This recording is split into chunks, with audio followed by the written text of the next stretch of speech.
التواق وإلى لقاك القلب كم يشتاق أوما علمت بأنني بك مغرم لكأنما خلق.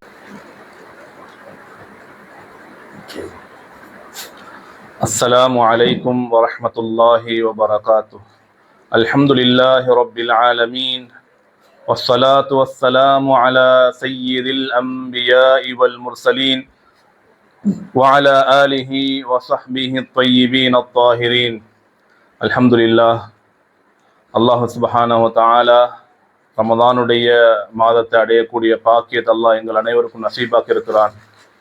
நபி ஸல்லல்லாஹு அலைஹி வஸல்லம் அவங்க ரமதானுடைய மாதம் நுழைந்து விட்டால், ரமதானுடைய மாதத்திற்கான பிறை தென்பட்டு விட்டால் சஹாபாக்களை ஒன்று திரட்டி நபி அவங்க சொல்வாங்க, கத் ஜாஅக்கும் ரமதான், ரமதானுடைய மாதம் உங்களை வந்து விட்டது, உங்களை வந்தடைந்து விட்டது. ஷஹ்ருன் முபாரக், அது பரக்கத் பொருந்திய மாதம். துஃப்தஹு ஃபீஹி அபுவாபுல் ஜன்னஹ், சொர்க்கத்தினுடைய வாயில்கள் திறக்கப்படுகின்றன. வ துக்லகு ஃபீஹி அபுவாபுல் ஜஹீம், நரகத்தினுடைய வாயில்கள் மூடப்படுகின்றன. வ துகல்லு ஃபீஹி ஷயாத்தீன், அட்டூழியம் செய்யக்கூடிய ஷைத்தான்கள் அந்த மாதத்திலே விலங்கிடப்படுகின்றன. வ ஃபீஹி லைலத்துன் ഖൈറുம் மின் அல்ஃபி ஷஹர், அந்த மாதத்திலே ஒரு இரவை வைத்திருக்கின்றான், அது லைலத்துல் கத்ருடைய இரவு. அந்த இரவு 1000 மாதங்களை விடவும் சிறந்த ஒரு இரவு.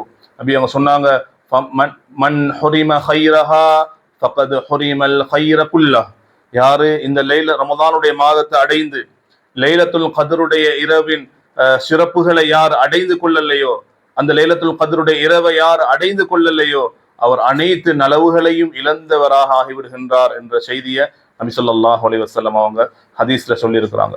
எனவே அன்பார்ந்த சகோதர சகோதரிகளே, நாங்கள் ரமதானுடைய மாதத்தை அடைந்து ரமதானுடைய கடைசி நோன்பை நோற்றவர்களாக இருக்கின்றோம். நாளைய தினம் பெருநாளுடைய தினத்தை நாங்கள் அடைய இருக்கின்றோம். நாங்கள் ஒவ்வொருவரும் சிந்திக்க வேண்டும், நாங்க இந்த ரமதானுடைய மாதத்தை அடைந்து இந்த ரமதானுடைய நோன்புகளை இந்த ரமதானுடைய மாதத்துல பெறுகின்ற அனைத்து சிறப்புகளையும் நாங்கள் அடைந்திருக்கின்றோமா? இந்த ரமதானுடைய மாதத்தை அடைந்து இந்த ரமதான்ல பிடிக்க வேண்டிய நோன்புகளை நாங்கள் முறையாக பிடித்தோமா? இந்த ரமதானுடைய மாதத்தை அடைந்து இந்த ரமதானுடைய மாதத்தினுடைய இரவு வணக்கங்களை நாங்கள் சரியான முறையில கடைபிடித்தோமா? நபி அவங்க சொன்னாங்க, மன் காம ரமதான ஈமானன் வஹ்திசாபன் ஊஃபிர லஹு மா தகத்தம மின் ஸன்பி, யாரு ரமதானுடைய மாதத்தை அடைந்து ரமதானுடைய இரவு நேரங்களை அமல் இபாதத்துகளை கொண்டு சுன்னத்தான தொழுகைகளை நிறைவேற்றுவதன் மூலமாக, அதே போன்று குர்ஆன் திலாவத்துகளை ஓதுவதன் மூலமாக, அதே போன்று ஸலவாத்துகளை சொல்வதன் மூலமாக, இவ்வாறான நன்மை தரக்கூடிய இதர அமல்களை செய்வதன் மூலமாக யாரு ரமதானுடைய மாதத்தின் இரவுகளை ஹயாத்தாக்குகின்றார்களோ அவருடைய முன் பாவங்கள் அனைத்தும் மன்னிக்கப்பட்டு விடும் என்பதாக நபி ஸல்லல்லாஹு அலைஹி வஸல்லம் சொன்னாங்க. எனவே நாங்கள் ஒவ்வொருவரும் யோசிக்க வேண்டும், சிந்திக்க வேண்டும். நாம் அடைந்த இந்த ரமதானுடைய மாதத்தை நாங்கள் அதனுடைய கடைசி தருவாயில் இருக்கின்றோம். எங்களுடைய பாவங்கள், நாங்கள் முன் செய்த பாவங்கள் அனைத்தும் மன்னிக்கப்பட்ட கூட்டத்தில் நாங்கள் இருக்கிறோமா இல்லையா? சுப்ஹானல்லாஹ். அதிகமானவங்க ரமதானுடைய மாதத்தை அடைந்தும் அதனுடைய பாக்கியங்களை அடையாதவர்களாக ஏனைய மாதங்களை எவ்வாறு கழிக்கின்றார்களோ அதே மாதிரி ரமதானுடைய மாதத்தை அடைந்தும் அதிகமானவர்கள் அந்த ரமதானுடைய சிறப்புகளை இழந்த நிலையில இந்த ரமதானுடைய இறுதி தருவாய் அடைந்திருக்கின்றார்கள். அதே போன்றுதான் இந்த ரமதானுடைய மாதத்துல நாங்க செய்து வந்த அமல்களை நாங்கள் இதோட நிப்பாட்டி விடாம, எப்ப ரமதானுடைய மாதத்தினுடைய கடைசி தருவாய கடைசி நோன்பு அடைஞ்சிக்கிறோமோ இந்த இரவுடன் இந்த ரமதானுடைய கடைசி நாளோட நாங்க இந்த ரமதானுடைய மாதத்தை செய்த அனைத்து இபாதத்துகளையும் நிப்பாட்டி முடித்து விடாமல் ரமதானுடைய மாதம் முடிந்ததன் பின்னாலும் பெருநாளுடைய தினத்தை அடைந்தாலும் நாங்கள் செய்து கொண்டிருந்த இந்த இபாதத்துகளை நாங்கள் தொடர வேண்டும். நபியோ குர்ஆன்ல அல்லாஹ் சுப்ஹானஹு வ தஆலா சொல்கின்றான், இந்த ரமதானுடைய நோன்பை எங்களுக்கு கடமையாக்கப்பட்டது லஅல்லக்கும் தத்தகூன், நீங்கள் தக்வாதாரிகளாக மாறுவதற்காக வேண்டி. அப்ப நாங்கள் ரமதானுடைய மாதத்தில் மட்டும் தக்வாவோட வாழ்வதல்ல, ரமதானுடைய மாதம் கழிந்ததன் பின்னரும் நாங்கள் தக்வாதாரிகளாகவே எங்களை மாற்றிக்கொள்ள வேண்டும். அதிகமானவர்கள் ரமதானுடைய காலத்துல இபாதத்தோட இருந்தவர்கள் ரமதானுடைய மாதம் முடிவடைவதுடன் அவர்கள் அந்த இபாதத்துகளுக்கும் விடுமுறையை கொடுத்து விடுகின்றார்கள். அதே போன்று நாங்கள் பெருநாளுடைய தினத்தை அடைகின்றோம். பெருநாளுடைய தினத்துல அதிகமான சலவாத்துகளை சொல்வதோட பெருநாளுடைய தினத்துல நாங்கள் திக்ருகளை தக்பீராத்துகளை சொல்வது சுன்னத்தாக்கப்பட்டிருக்குது. எங்களுக்கு தெரியும், ஹஜ்ஜி பெருநாளுடைய தினமாக இருக்கலாம், அதே போன்று நோன்பு பெருநாளுடைய தினமாக இருக்கலாம். அதில் விசேஷமான ஒரு இபாதத்தான் அந்த 2 தினங்களிலேயும் தக்பீராத்துகளை சொல்வது. இதில் உலமாக்கள் தெளிவுபடுத்துவாங்க, ஹஜ்ஜி பெருநாளுடைய தினத்துல தக்பீர் அதுக்கு தக்பீருன் முகையத், அது நேரம் குறிக்கப்பட்ட தக்பீர். எல்லா நேரங்களிலையும் அந்த தக்பீர் சொல்வது சுன்னத்தல்ல. ஆனால் நோன்பு பெருநாளுடைய தினத்துல தக்பீர் சொல்வது தக்பீருன் முத்லக், அது பொதுவாக எல்லா நேரங்களும், அதாவது ஷவ்வால் மாதத்தினுடைய மகரிபுடைய நேரம் நுழைந்ததிலிருந்து பெருநாளுடைய தினம் இமாம் தொழுகைக்காக நுழையும் வரையில அந்த தக்பீர் பொதுவாக எல்லா நேரங்களிலையும் எங்களுக்கு சொல்லி கொண்டிருக்குமாறு எங்கள் இஸ்லாம் மார்க்கம் எங்களுக்கு சொல்லுது. எல்லா நேரங்களிலையும், அது பள்ளி வாயில் இருக்கும் நேரமாக இருக்கலாம், அல்லது வீட்டில் இருக்கும் பொழுதாக இருக்கலாம், அல்லது எங்களோட தொழில்கள்ல நாங்கள் ஈடுபட்டு கொண்டிருக்கும் போல இருக்கலாம். எல்லா நேரங்களிலையும் அந்த தக்பீரை சொல்வது எங்களுக்கு சுன்னத்தாக ஆக்கப்பட்டிருக்குது. தக்பீர்ல நாங்கள் ஆரம்பமாக சொல்லக்கூடியது என்ன?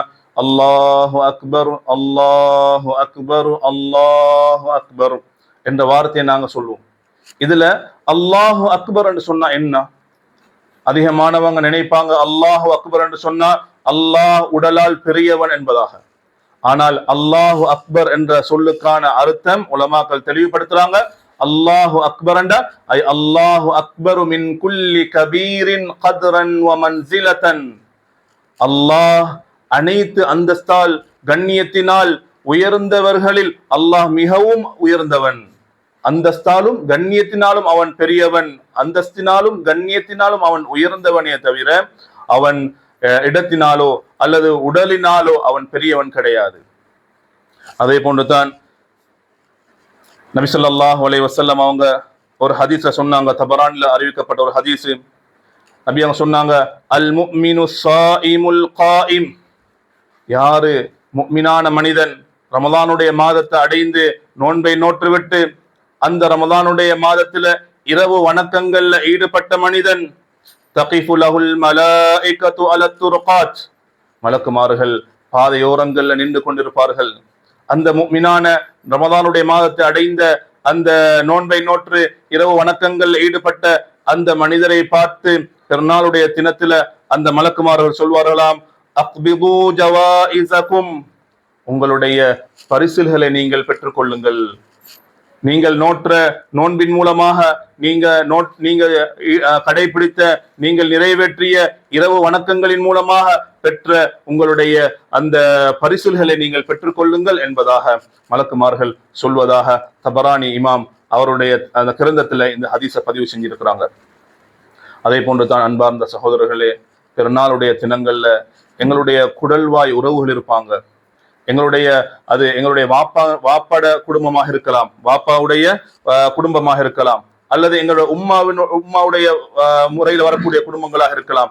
இந்த 2 தரப்பினர்களும் குடல்வாய் உறவுகள் என்று சொல்லப்படும். இந்த குடல்வாய் உறவுகளுடன் நாங்கள் சேர்ந்து நடக்கணும். நபி ஸல்லல்லாஹு அலைஹி வஸல்லம் சொன்னாங்க, லைஸல் வாஸிலு பில் முகாஃபி, யார் எங்களோட குடல்வாய் உறவுகள்ல யார் எங்களோட சேர்ந்து நடக்கிறாங்களோ அவங்களோட தான் நாங்க சேர்ந்து நடப்போம். அதிகமானவங்களுடைய சிந்தனை அப்படிதான் இருக்குது. யார் எங்களோட சேர்ந்து நடக்கிறாங்களோ அவங்களோட நாங்க சேர்ந்து நடப்போம்.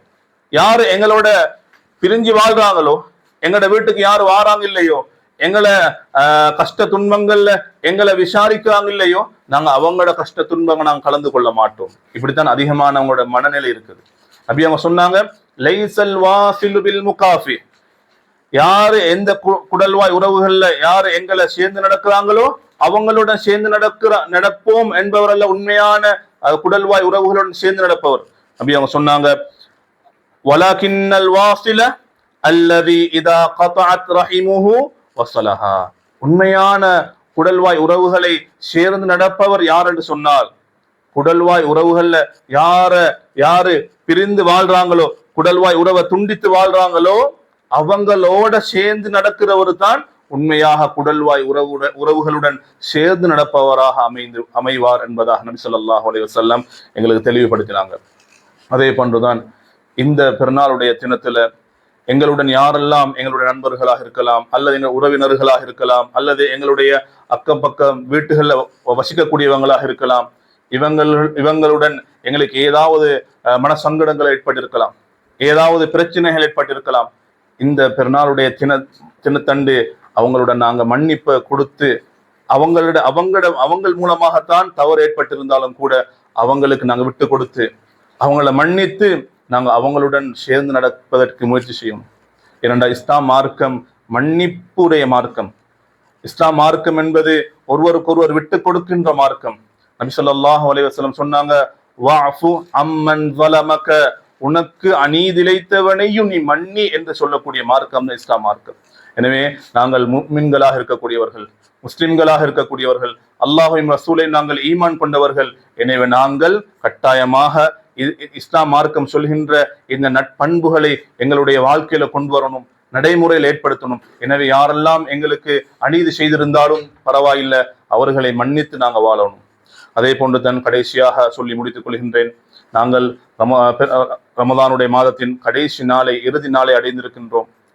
எங்களுக்கு தெரியும், இந்த ரமதானுடைய மாதத்தில் நாம் கொடுக்கின்ற ஒரு விசேஷமான ஒரு சதகா தான் ஜகாத்துல் ஃபித்ரா என்று சொல்லக்கூடிய சதகா.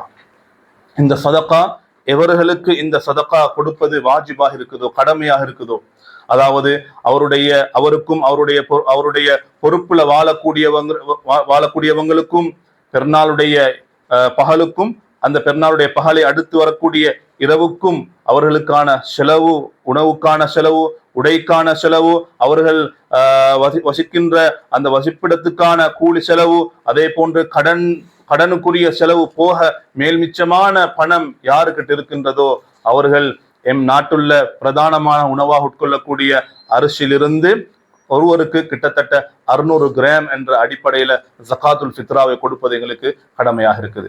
இது இந்த எப்ப கடமையாகும் என்று சொன்னா, ஷவ்வாலுடைய, அதாவது ரமதானுடைய மாதம் முடிவடைய ஷவ்வாலுடைய மாதம் ஆரம்பமாகிறது மகரிபுடைய நேரம் நுழைவதன் மூலமாக.